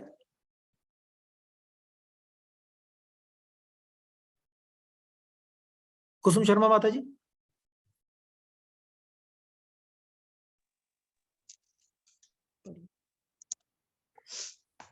हरे कृष्णा। हरे कृष्ण जी। हरे कृष्णा। श्रेयान् स्वधर्मन् विगुणा परधर्मात् सुअनुतिष्ठात् स्वधर्मे निधनम श्रेय परधर्म भय आवह। अपने नियत कर्मों को दोषपूर्ण ढंग से संपन्न करना भी अन्य के कर्मों को भली भांति करने से श्रेष्ठकर है। स्वकीय कर्मों को करते हुए मरना पराये कर्मों में प्रवृत्त होने की अपेक्षा श्रेष्ठतर है, क्योंकि अन्य किसी के मार्ग का अनुसरण भयावह होता है। तात्पर्य, अतः मनुष्य को चाहिए कि वह अन्यों के लिए नियत कर्मों की अपेक्षा अपने नियत कर्मों को कृष्ण भावना अमृत में करे। भौतिक दृष्टि से नियत कर्म मनुष्य की मनोवैज्ञानिक दशा के अनुसार भौतिक प्रकृति के गुणों के अधीन आदिष्ट कर्म है। आध्यात्मिक कर्म गुरु द्वारा कृष्ण की दिव्य सेवा के लिए आदेशित होते हैं, किंतु चाहे भौतिक कर्म हो या आध्यात्मिक कर्म, मनुष्य को मृत्यु पर्यंत अपने नियत कर्मों में दृढ़ रहना चाहिए। अन्य के निर्धारित कर्मों का अनुसरण नहीं करना चाहिए। आध्यात्मिक तथा भौतिक स्तरों पर ये कर्म भिन्न भिन्न हो सकते हैं, किंतु कर्ता के लिए किसी प्रामाणिक निर्देशन के पालन का सिद्धांत उत्तम होगा। जब मनुष्य प्रकृति के गुणों के वशीभूत हो तो उसे उस विशेष अवस्था के लिए नियमों का पालन करना चाहिए। उसे अन्यों का अनुसरण नहीं करना चाहिए। उदाहरणार्थ, सतोगुणी ब्राह्मण कभी हिंसक नहीं होता, किंतु रजोगुणी क्षत्रिय को हिंसक होने की अनुमति है। इस तरह क्षत्रिय के लिए हिंसा के नियमों का पालन करते हुए विनिष्ठ होना जितना श्रेष्ठकर है, उतना हिंसा के नियमों का पालन करने वाले ब्राह्मण का अनुकरण नहीं। हर व्यक्ति को एकाएक नहीं, अपितु क्रमशः अपने हृदय को स्वच्छ बनाना चाहिए। किंतु जब मनुष्य प्रकृति के गुणों को लांघकर कृष्ण भावनामृत में पूर्णतः लीन हो जाता है, तो वह प्रामाणिक गुरु के निर्देशन में सब कुछ कर सकता है। कृष्ण भावनामृत की पूर्ण स्थिति में एक क्षत्रिय ब्राह्मण की तरह और एक ब्राह्मण क्षत्रिय की तरह कर्म कर सकता है। दिव्य अवस्था में भौतिक जगत का भेदभाव नहीं रह जाता। उदाहरणार्थ, विश्वामित्र मूलतः क्षत्रिय थे, किंतु बाद में वे ब्राह्मण हो गए। इसी प्रकार परशुराम पहले ब्राह्मण थे, किंतु बाद में वे क्षत्रिय बन गए। ब्रह्म में स्थित होने के कारण ही वे ऐसा कर सके, किंतु जब तक कोई भौतिक स्तर पर रहता है, उसे प्रकृति के गुणों के अनुसार अपने कर्म करने चाहिए। साथ ही उसे कृष्ण भावनामृत का पूरा बोध होना चाहिए। हरे कृष्णा प्रभु जी। थैंक यू माता जी। यहाँ पर हम क्या पढ़ रहे हैं, ये हमने पहले भी आई थिंक हमने डिस्कस किया था। अपने नियत कर्मों को दोषपूर्ण ढंग से संपन्न करना भी अन्य के कर्मों को भली भांति करने से श्रेष्ठकर है। जैसे यहाँ पर मतलब जो एग्जाम्पल लिया, वो एग्जाम्पल डिस्कस करने से पहले हमारे 4 वर्ण कौन कौन से बताए गए हैं, कोई बताएगा जी? ब्राह्मण, क्षत्रिय, वैश्य और शूद्र। ब्राह्मण, क्षत्रिय, वैश्य और शूद्र। अब अगर जैसे यहाँ पर एग्जाम्पल लिया गया है कि ब्राह्मण कभी हिंसक नहीं होता, किंतु रजोगणी शत्रु को हिंसक होने की अनुमति है। इसी तरह क्षत्रिय के लिए हिंसा के नियमों का पालन करने हेतु विनष्ट होना जितना श्रेष्ठकर है, उतना अहिंसा के नियमों का पालन करने वाले ब्राह्मण का अनुकरण नहीं है। अब अगर एक ब्राह्मण बोले जी मैं तो लड़ाई करूंगा, मैं शस्त्र विद्या लूंगा और मैं शस्त्रों का शस्त्र चलाऊंगा, और उसी तरीके से एक क्षत्रिय बोले नहीं जी मैं लड़ाई नहीं करूंगा, मैं तो बस भिक्षा मांगूंगा, इस तरीके से रहूंगा, तो वो क्या कर रहे हैं, वो जो उनका जो स्वधर्म है उसे छोड़ के वो दूसरे के धर्म में घुसने की कोशिश कर रहे हैं, जिससे कि उनका कभी भी मतलब वो रिकमेंडेड नहीं है। फॉर एग्जाम्पल, जैसे अर्जुन जब युद्ध से पहले भगवान को कहते हैं कि आप रथ बीच में ले चलिए, और बीच में जब उनका जो संवाद होता है भगवान के साथ में, तो वो बिल्कुल ही हताश हो जाते हैं और वो बोलते हैं कि यार कि भगवान जो सामने जो है वो बिल्कुल वो सारे मेरे फैमिली मेंबर्स हैं, मेरे पूजनीय हैं, मेरे गुरुदेव हैं, ठीक है, इनके साथ में पला बड़ा हूँ, मैं कैसे इनकी हत्या कर सकता हूँ, इनकी हत्या करके जो मुझे पाप लगेगा, इससे तो बेटर ये है कि मैं इस राज्य के मोह का त्याग कर दूं और मैं भिक्षा मांग के ही खा लूं, कम से कम मेरे को पाप तो नहीं लगेगा। तो भगवान समझाते हैं कि तुम क्षत्रिय हो,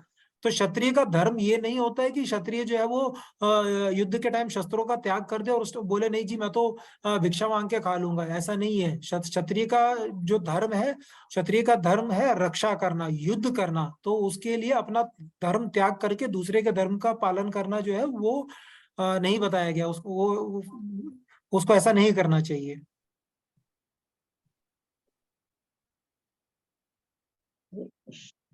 आगे इसका एग्जाम्पल भी लिया गया है, मतलब ये भौतिक स्तर पर है। जब आध्यात्मिक स्तर पे आ जाते हैं तो आध्यात्मिक स्तर पे आने के बाद में फिर गुण समान हो जाते हैं। जैसे विश्वामित्र का एग्जाम्पल लिया गया है, और यहाँ पे एक एग्जाम्पल और लिया गया था, परशुराम जी का। परशुराम, विश्वामित्र और परशुराम का एग्जाम्पल लिया गया है। एक पहले ब्राह्मण थे जिन्होंने क्षत्रिय धर्म भी आगे जाके निभाया, और एक क्षत्रिय थे जिन्होंने ब्राह्मण धर्म का भी पालन किया। बट ये तब होता है क्योंकि वो बिल्कुल पूर्णतः कृष्ण भावनामृत में स्थिर हो गए थे। वो उस लेवल तक, उस चेतना के उस स्तर तक पहुंच गए थे जहां पर उन्हें पूर्ण ज्ञान की प्राप्ति हो गई थी। जबकि भौतिक जीवन में क्या होता है, भौतिक जीवन में 4 वर्ण बताए गए हैं। तो 4 वर्णों में आप जिस वर्ण में है, आपको उस वर्ण के हिसाब से आपको अपने कार्य करने, क्योंकि वो आपका स्वधर्म है, आपको उसका त्याग नहीं करना है किसी भी स्थिति में। अगर फॉर एग्जाम्पल एक क्षत्रिय है, एक वॉरियर है, उसका उसका जो धर्म है युद्ध करना है। अब उसको युद्ध करना अच्छे से नहीं आता है, मे बी वो तलवार चलाने में उतना सक्षम नहीं है, या वो धनुष बाण चलाने में उतना सक्षम नहीं है, तो भी उसे वही करना चाहिए। उसे अपने गुण, अपने धर्म का त्याग नहीं करना चाहिए। अगर वो करते हुए उसे वीर गति भी प्राप्त हो जाती है, वो युद्ध में मारा भी जाता है, तो भी उसे उच्च लोकों की या स्वर्ग की प्राप्ति होगी, क्योंकि वो अपना धर्म पालन करते हुए उसने अपने देह का त्याग किया। लेकिन अगर वो अपने स्वधर्म का त्याग करके स्वकर्म पकड़ ले, मतलब स्वधर्म क्या है उसका, युद्ध करना, और स्वकर्म क्या उसने अपने लिए बना लिया कि वो युद्ध नहीं कर रहा, उसने युद्ध का त्याग कर दिया और वो युद्ध से भाग के कुछ और करने की कोशिश कर रहा है, तो अब उसने अपने स्वधर्म का त्याग कर दिया है। इसलिए अब अगर वो दूसरे का काम, मान लो वो कोई और काम जो है वो किसी शूद्र का या वैश्य का काम करता है और बहुत अच्छे तरीके से करता है, लेकिन तब भी उसे उच्च लोकों की प्राप्ति नहीं होगी, क्योंकि उसने अपने स्वधर्म का त्याग किया है। इसी तरीके से हमारा धर्म क्या है, हमारा धर्म है भगवान की सेवा करना। और उसके अलावा भौतिक जीवन में अब तो खैर हम आज के टाइम में जो है वर्णों के हिसाब से वर्ण व्यवस्था रही नहीं है, तो अब जो है जिस तरीके की मटेरियल एजुकेशन हम लोग लेते हैं, उसके बाद जो भी हम अपनी लाइफ में करते हैं तो हम वही करते हैं, मतलब हम अपने वर्ण के अनुसार नहीं करते हैं, हम अपनी मटेरियल एजुकेशन के हिसाब से करते हैं। लेकिन उसके बावजूद भी जो जो भी आपके गृहस्थ जीवन में आप कर रहे हैं, आपको उसको फॉलो करना है, और उसके साथ साथ आपको भक्ति के मार्ग पे बढ़ना है। ऐसा नहीं करना है कि आप भक्ति मार्ग पे आना चाहते हैं तो आपका जो स्वधर्म है, आपके परिवार का जो पालन पोषण करने की जिम्मेवारी आपके ऊपर है, आपके बच्चों की, बीवी की, पति के प्रति आपकी जो जिम्मेवारी, माता पिता के प्रति जो आपकी जिम्मेवारी, आप उन जिम्मेवारियों को त्याग दें और सीधा एकदम से हाथ खड़े करें कि भैया आज से तो मैं कृष्ण भावना भोग में जा रहा हूँ और अब से मैं इन सब चीजों का त्याग कर रहा हूँ। तो आप क्या कर रहे हैं, आप अपने स्वधर्म का त्याग कर रहे हैं। अगर आपको ये डिसीजन लेना था कि आपको सिर्फ और सिर्फ भगवान के प्रति अपने पूरे जीवन को समर्पित करना है, और आपको और कोई भी भौतिक जीवन से या गृहस्थ जीवन से रिलेटेड एक्टिविटीज में आपको नहीं पड़ना चाहते, तो ये डिसीजन लेने का समय होता है विवाह से पूर्व। लेकिन जब आप एक बार गृहस्थ जीवन में आपने एंटर कर लिया है, तो गृहस्थ जीवन में एंटर करने के साथ ही आपकी कुछ रिस्पॉन्सिबिलिटीज डिफाइन हो जाती है, और जैसे जैसे परिवार बढ़ता है वो रिस्पॉन्सिबिलिटीज बढ़ती जाती है।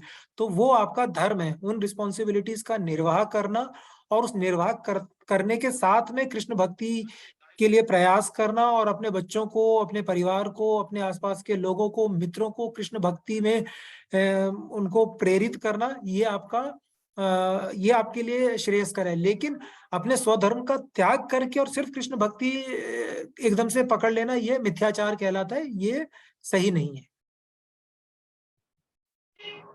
हरे कृष्णा, कोई ऐड करना चाहेगा? हाँ, हरे कृष्णा प्रभु। हाँ जी, हरे कृष्णा। एक इससे संबंधित मैं थोड़ा सा जानकारी लेना चाहूंगा आपसे सर। ये विश्वामित्र क्षत्रिय थे पहले, बाद में ब्राह्मण बने, तो इनका तो वर्ण व्यवस्था में एक तरह से कहेंगे कि ऊपर उठ गए। उसी तरह से परशुराम के बारे में कहा जाए, वो पहले ब्राह्मण थे लेकिन बाद में क्षत्रिय बने, लेकिन कहा जा सकता है कि ये वर्ण व्यवस्था में नीचे गिर गए परशुराम जी। ऐसा क्यों हुआ? प्रभु जी, एक चीज समझनी पड़ेगी, वर्ण व्यवस्था में ब्राह्मण, शूद्र, वैश्य जो भी है, इनमें कोई भी ऊंचा या नीचा नहीं है। चारों जो ऊंचा वर्ण है, नहीं होता सर, तो फिर ये उनको व्यवस्था में ब्राह्मण को सबसे ऊंचा क्यों रखा गया है? ब्राह्मण को प्रभु जी ऊंचा रखा नहीं गया। ये जो है ना, ये आगे चल के सब अपभ्रंश हो गए कि मतलब ये सब जैसे जैसे कलयुग आया ना, तो उसके साथ साथ में ये सारी चीजें गलत तरीके से मिथ्या प्रचार हुआ एक तरीके से, कि जो ब्राह्मण है वो स्ट्रांग है, या जो क्षत्रिय है वो स्ट्रांग है, जो शूद्र है या वैश्य जो है वो निम्न दर्जे के। ये गलत मिथ्या प्रचार हुआ है। ऐसा भगवान ने कहीं पर भी नहीं कहा है। भगवान ने 4 वर्ण क्यों दिए? अगर इनमें से कोई भी एक वर्ण ऊंचा था और कोई भी एक वर्ण नीचा था, तो भगवान वर्ण ही नहीं देते ना। भगवान तो समाज में भेदभाव उत्पन्न कर ही नहीं सकते। गीता ही भगवान के थ्रू बताती है कि भगवान खुद कहते हैं कि मैंने 4 वर्ण बनाए हैं। हाँ। उसमें नंबर 1 दिया गया ब्राह्मण को, दूसरा क्षत्रिय को, तीसरा वैश्य को, चौथा जो वो। तो मतलब अगर ये ब्राह्मण। हरे कृष्ण प्रभु जी, हरे कृष्ण प्रभु जी। प्रभु जी, ब्राह्मण है हमारा सिर, क्षत्रिय हमारे हाथ, वैश्य है हमारा पेट, और शूद्र हमारे पैर। आप वर्ण व्यवस्था में हाथों और पैरों को नहीं लिया जा सकता माता जी। वर्ण व्यवस्था में हाथ और पैरों को नहीं लिया जा सकता। जो भगवान ने वर्ण बताए वो इस हिसाब से बताए हैं, शरीर के अंग के हिसाब से। अभी तक मैंने गीता में ऐसा नहीं पढ़ा जैसे आप बता रही हैं जी। ऐसे ही आएगा आगे। मुझे बताइए कौन से अध्याय में, कौन से श्लोक में, मैं देख लूंगा। अभी बताएंगे कल प्रभु जी, भागवत पढ़ेंगे जब आप। नहीं, भागवत हमने नहीं पढ़ी है, हम तो गीता पढ़ रहे हैं आपके थ्रू, और वैसे भी थोड़ा पढ़ते हैं। तो आप बताएं कौन से अध्याय में है और कौन से श्लोक में, हम ढूंढ लेंगे, देख लेंगे। नहीं, ये जो एक्सप्लेनेशन है वो भागवतम में है, और भगवत गीता भागवतम का बेस है ना प्रभु जी। तो हाथ और पैर और दूसरे शरीर के हिस्सों को ब्राह्मण क्षत्रिय वैसे नहीं कह सकते हम गीता के आधार पर। भागवत प्रभु जी ऐसे कैसे है? कृष्ण भगवान कृष्ण का सभी वर्णन भागवतम में है। भगवत गीता एक मीन्स हम पढ़ते हैं यूनिवर्सिटी में या स्कूल में, वो सिलेबस है, लेकिन उसका प्रैक्टिकल जो है वो भागवतम है। तो दोनों अभिन्न है, अलग अलग नहीं है। तो भागवतम में कौन सा अध्याय या वो दूसरे स्कंद में ये सब हुआ है। दूसरे स्कंद प्रभु में जी, इस संबंध में एक वीडियो हमारे साइट पे डाल देंगे, आप देख लीजिएगा। बिल्कुल बिल्कुल बिल्कुल। Thank you Prabhu ji. I think आपका जो क्वेश्चन था वो इम्पोर्टेंट था, क्योंकि ये जो आपका डाउट था, ऐसा नहीं है कि सिर्फ ये डाउट आपको होता है। ये डाउट जो है कई लोगों को होता है, क्योंकि हमारे समाज में, अब जिस समाज में हम रहते हैं और जिस समाज में हम लोग व्यवहार करते हैं, यहाँ पर जो है वर्ण व्यवस्था में कई तरह के भेद उत्पन्न हो गए। लेकिन जब भगवान ने वर्ण व्यवस्था डिफाइन करी थी ना, उस टाइम पे उनका ऐसा कोई मंशा नहीं थी कि एक वर्ण जो है वो दूसरे वर्ण से श्रेष्ठ करे। चारों वर्ण जो थे वो रथ के 4 पहियों के समान थे। इनको सबको आपस में मिलजुल के चलना था। और इनको डिफाइन करने का प्रोसीजर क्या था कि कौन ब्राह्मण है, कौन शूद्र है, कौन वैश्य है, ये जन्म के आधार पे नहीं होता था जैसे आज के टाइम में। अब क्या हो डाल गया भी कि दिया, वीडियो मैंने डाल भी दिया। अच्छा, ठीक है। थैंक यू प्रभु जी। तो आज हरे कृष्ण। हाँ जी माता जी। प्रभु जी, मुझे दो मिनट का समय दीजिए। हाँ जी प्लीज प्लीज। तो इस पे जो वर्ण व्यवस्था है, तो भगवत गीता में एक श्लोक है, तो चातुर्वर्णे मया सृष्टम गुण कर्म विभागश। यहाँ पे भगवान बोलते हैं कि चातुर्वर्ण, 4 वर्ण जो है मैंने गुण और कर्म इनमें उनका विभाग किया है। यानी जो चातुर्वर्ण है वो गुणों के हिसाब से, जन्म कर्म विभागश नहीं बोला है। लेकिन सत्ययुग, द्वापर युग और त्रेता युग में जो मनुष्यों का आचरण था वो इतना जेन्युइन था, इतना सत्य था कि वो मीन्स एक ब्राह्मण हो तो वो ट्रूली ब्राह्मण का काम करता था एकदम। और जो क्षत्रिय वो क्षत्रिय का, जो वैश्य और वैश्य का। तो इसीलिए उनके जो हेयर यानी उनके जो डिसेंडेंट्स है, वंशज है, वो ब्राह्मण ही निकलते थे, क्षत्रिय निकलते थे। और उसमें अपवाद भी है, भागवतम में उसमें भी अपवाद है। जैसे बाण जो पृथु महाराज के पिता थे, वो पूरे मॉन्स्टर थे, यानी क्या बोलते हैं उसको, राक्षस जैसे थे। लेकिन भगवान ने पृथु महाराज का अवतार लेकर उन्हें भी समाप्त किया, और उनके जो खराब कर्म थे वो भी समाप्त हो गए। तो उनमें भी अपवाद है, लेकिन ये बहुत कम मिलते थे। लेकिन कलयुग, ये श्लोक में जो कोट करे मुझे उसका पता याद नहीं, लेकिन मैं बताऊंगी। लेकिन वहां लिखा है कि कलौ जायते शूद्रा, यानी कलयुग में जो जन्म लेगा वो शूद्र ही होगा। कलयुग में चातुर्वर्ण का जो शूद्र का ये है ना, वो शूद्र ही होगा। लेकिन संस्कारात जायते द्विजा, लेकिन जब उस पर संस्कार होगा, जब उस पर भक्ति का संस्कार होगा तो वो ब्राह्मण होगा। इस हिसाब से अगर आज एक शूद्र यानी चमार भी रहेगा, वो कृष्ण भावना को पूरा उसका एडॉप्ट करेगा, वो आत्मसात करेगा, तो वो ब्राह्मण ही कहलाएगा। आप उसमें, क्योंकि ये जेनेटिक नहीं रहा है कलयुग में, तीनों युगों में ये जेनेटिक भी रहा है, क्योंकि वो जो आचरण करते थे वो सभी मीन्स ऐसा। और प्रभुपाद ने एक वाक्य एक जगह पे बहुत बहुत सुंदर लिखा है कि पूर्व युगों में जो ब्राह्मण रहते थे उनके यहाँ शूद्र काम करते थे, तो ब्राह्मण हाथ में जब खाना खाएंगे, भोजन पाएंगे, तो वो मीन्स उसके जो सेवा करते थे उसके उसे बाजू में बिठाकर वो खाना बैठकर वो खाना खाएंगे, यानी पुत्र की तरह उसको संभालते थे। तो अगर वो वैसा करते थे तो, और उसका जो एकदम प्रतिबिंब है ना, खराब जो बिंब है, वो कलयुग से चालू हुआ। कलयुग में इतना उन्हें ऐसा मीन्स प्रतीति नहीं होता कि ये ब्राह्मण थे कि ये शूद्रों को इतना प्रेम करते थे। तो कलयुग में इसका उल्टा हो गया, और उस वजह से आज समझ में हम देखते हैं कि इतना द्वेष है ना ये चारों वर्णों में आपस में, और दुख भी होता है, बहुत दुख होता है, क्योंकि इससे ही भारत भूमि पीछे जा रही है। हरे हरे कृष्ण। कृष्ण। थैंक यू माता जी। हरे कृष्णा सर। हरे कृष्ण।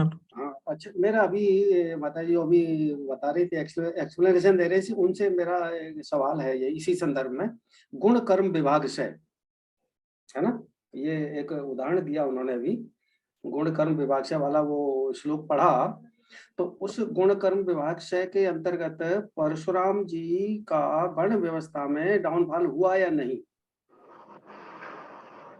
जी प्रभु जी, मुझे क्वेश्चन समझ में, एक बार रिपीट कीजिए। नहीं, मैं क्वेश्चन कुछ नहीं, जो अभी आप बता रहे थे, एक्सप्लेनेशन दे रहे थे, उसमें आपने श्लोक बोला था शुरुआत में, गुण कर्म विभाग से, ये वाला बोला था ना? हाँ, गुण कर्म चातुर्वर्ण, चातुर्वर्ण है ना, तो उस बाद में गुण कर्म विभाग से, तो उसके आधार पर अगर देखा जाए तो पहले ये परशुराम ब्राह्मण थे, लेकिन बाद में क्षत्रिय हो गए, यानी वर्ण व्यवस्था में नीचे आ गए वो। तो ऐसा क्यों हुआ? ब्राह्मण से फिर इसमें आ गए, तो ऐसा कौन सा कर्म उन्होंने किया कि वो नीचे वर्ण व्यवस्था में नीचे आ गए? हरे कृष्ण प्रभु जी, हरे परशुराम कृष्ण। जी इसमें कोई ऊपर नीचे जो आपका जो भेद आप जो समझ रहे हैं वो नहीं है। अगर हम हाथ नहीं और होता पैर तो की वर्ण तुलना, व्यवस्था ही नहीं होती। नहीं वर्ण नहीं व्यवस्था होता है, तो वर्ण वो व्यवस्था अपने नहीं होती। उनका उनका कार्य क्षेत्र अलग अलग है प्रभु जी। उसमें ऐसा नहीं है कि ये हाथ का काम अच्छा हो गया और पैर का काम नहीं हुआ, तो वो पैर से अगर चलना बंद हो जाएगा तो उसको भी उसका भी वही वही काम है, और हाथ का जो काम है वो हाथ करेंगे, लेकिन हम उसको ऊंचा नीचा नहीं बोलेंगे कि ये पैर है, ये हाथ है, ऊंचा तो ये नीचा ऊपर नहीं होगा। बोलेंगे, नहीं, लेकिन जो जो प्रभु जी ने बोला ना कि हाथ अगर काम नहीं करेंगे, पैर, तो फिर देखिए, जिनको हाथ पैर नहीं होते या पैर नहीं होते सिर्फ, तो हम विकलांग क्यों कहते हैं? वैसे बोलना भी नहीं चाहिए, क्योंकि वो एक इंसिडेंस उनके इसमें हुआ है, और वो अच्छे से करते हैं, जिनको हाथ पैर होते हैं ना उनसे भी अच्छे काम करते हैं, मैं ऑफेंड नहीं करना चाहिए, लेकिन फिर उनका स्तर नीचे आ जाता है क्या? हम नहीं बोलते, लेकिन शरीर का अगर शूद्र का भाग यानी पैर अगर कट जाए तो समाज में क्या रहेगा? सेवा ही करने वाला कोई नहीं है तो क्या रहेगा उस समाज में? सब अशुचि सब पैदा होगी, अस्वच्छता पैदा होगी। अगर सिर नहीं रहा, ब्राह्मण ही नहीं रहे, ज्ञान ही नहीं रहेगा, तो क्या रहेगा उस समय? सब गंदगी भर जाएगी मनों में सबके। हाथ नहीं रहेंगे, क्या रहेगा? हम अपनी रक्षा नहीं कर पाएंगे, वैसे अपना कार्य करना बंद करें। सब ये हारमोनी है प्रभु जी, सब अपने अपने जगह सही रहे, इसीलिए व्यवस्था है। ऊंच नीच के लिए बिल्कुल व्यवस्था नहीं है और इसीलिए भारत का जो अध्यात्म है ना, ये 500-700 सालों से है ना, इसीलिए वो नीचे नीचे जा रहा है। तो प्रभुपाद की कृपा से बहुत ठीक से समझ में आएगी। हरे कृष्णा प्रभु जी, क्या हम इसको अलग से डिस्कस कर सकते हैं इस क्लास के बाहर?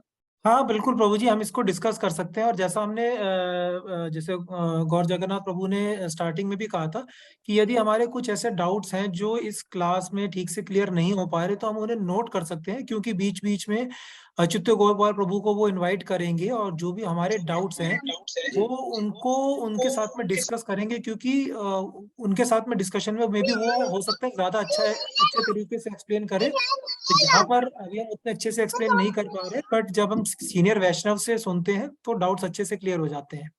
जी प्रभु जी, एक लाइन में मैं कुछ बोलना चाहूंगा। हाँ जी, हाँ जी प्रभु। अगर इसमें जैसे ये सर बोल रहे हैं कि मतलब प्रथम में ब्राह्मण है, सेकंड में क्षत्रिय है, तीसरे के अंदर वैश्य है, चौथे में शूद्र है, इसका अगर हम क्रमांक उल्टा कर दें तो क्या शूद्र ऊपर हो जाएगा? ऐसा कुछ भी नहीं है। नहीं कर ये तो सकते, एक नहीं कर धर्म सकते, व्यवस्था में नहीं कर 1, सकते। 2, 3, 4 क्रमांक दिए हैं, ये चारों समान है, इनमें कोई बड़ा नहीं है, कोई छोटा नहीं है। बस ये गुण धर्म है, ब्राह्मण का गुण धर्म है कि वह वेद पढ़े और समाज को शिक्षित करे। क्षत्रिय का धर्म है कि वह समाज की सेवा करे। वैश्य का धर्म है कि वह सामाजिक व्यवस्था, अर्थव्यवस्था को प्रभु जी, संभाले। वर्ण शूद्र का व्यवस्था में ब्राह्मण धर्म जो है कि शूद्र वह का काम नहीं कर मतलब सकता। इसमें कोई भी ऊंचा नीचा नहीं है। प्रभु जी, प्रभु जी, मैं फिर से निवेदन कर रहा हूँ, ब्राह्मण जो है शूद्र का काम नहीं कर सकता, और अभी तक कहीं किया हो तो एक उदाहरण बता दीजिए मुझे। नहीं, ये सब अलग अलग अपने अपने धर्म है प्रभु जी। मैं अपनी इसमें थ्योरी अलग ऊंचा से नहीं नीचा दे नहीं सकता, है, आप बस अपनी थ्योरी इतना अलग से नहीं दे सकते। निवेदन। हरि अगर सफाई नहीं होगी तो गंदगी हो जाएगी प्रभु जी पूरे समाज में। तो वो सब शूद्र का ही काम हुआ ना। अभी जो हम शिक्षण ले रहे हैं और सेवा कर रहे हैं, अलग अलग नौकरियां कर रहे हैं, वो क्या है? नहीं नहीं, शूद्र का नहीं है। ऑफिसर होता तो ऑफिसर अलग। नहीं नहीं, प्रभु जी, कितने ही ब्राह्मण हैं जो रेलवे में वॉशरूम साफ करते हैं और ये नीचे की गंदगी साफ करते हैं। कितने ही ब्राह्मण हैं। माता, उदाहरण दे दीजिए जो रेलवे में साफ करता हो, एक भी उदाहरण दे दीजिए मुझे। प्रभु जी, अब तो मेरे को याद नहीं है नाम, बहुत नाम है। मुझे एक दे दीजिए, मैं बहुत से नहीं चाहता। हरे कृष्णा। आई थिंक हम लोग टॉपिक से थोड़ा सा निकल गए मेरा भी हैं। यही आपका, मैं भी आपकी बात से सहमत हूँ। हम इस क्वेश्चन को पार कर लेते हैं। अगर देखिए वैष्णव का क्या स्वभाव होता है, वैष्णव का स्वभाव होता है आदर। तो यदि अगर हमारे बीच कोई किसी को कोई कंफ्यूजन है और अगर वो क्लियर नहीं हो पा रही है, मे भी शायद हम लोग मिलके क्लियर नहीं कर पा रहे हैं, इसीलिए मैंने रिक्वेस्ट किया है कि जब प्रभु जी आएंगे, सीनियर प्रभु जी आएंगे, सीनियर वैष्णव को हम इनवाइट करेंगे, तो मे बी वो कुछ ऐसे शास्त्रों से कुछ ऐसे प्रमाण, कुछ ऐसे एग्जाम्पल शेयर कर पाए जो अभी हमें याद नहीं आ रहे, और उन एग्जाम्पल्स से, उन प्रमाणों से जो है वो डाउट्स क्लियर हो सके। क्योंकि हमने पहले भी पढ़ा था कि अगर कोई भी डाउट है तो गुरु साधु और शास्त्र की शरण में जाना चाहिए। ठीक है, तो हम गुरु साधु और शास्त्र की शरण का इंतजार करते हैं। हम उनसे अनुरोध करेंगे कि वो इस डाउट को शास्त्रों के माध्यम से, शास्त्रों का एग्जाम्पल देकर क्लियर करें, और हो सकता है उससे हमारा डाउट क्लियर हो जाए। जी, हरे कृष्णा। मैं स्क्रीन शेयर कर रहा हूँ, आप लोग प्लीज जपा माला ले लीजिए।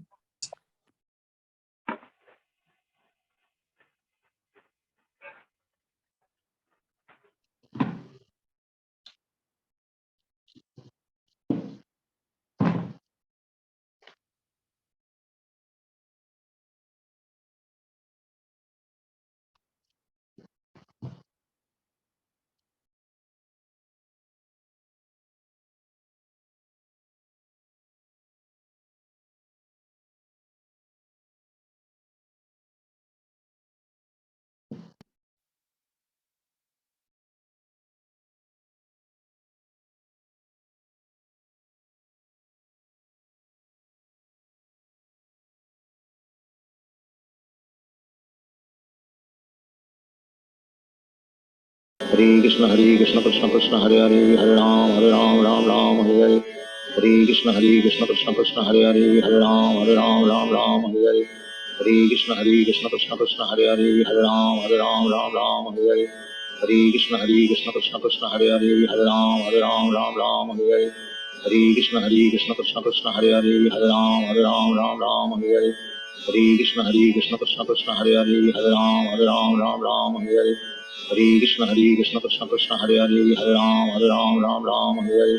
हरे कृष्ण कृष्ण कृष्ण हरे हरे, हरे राम हरे हरे। हरे कृष्ण कृष्ण कृष्ण हरे हरे, हरे राम हरे हरे।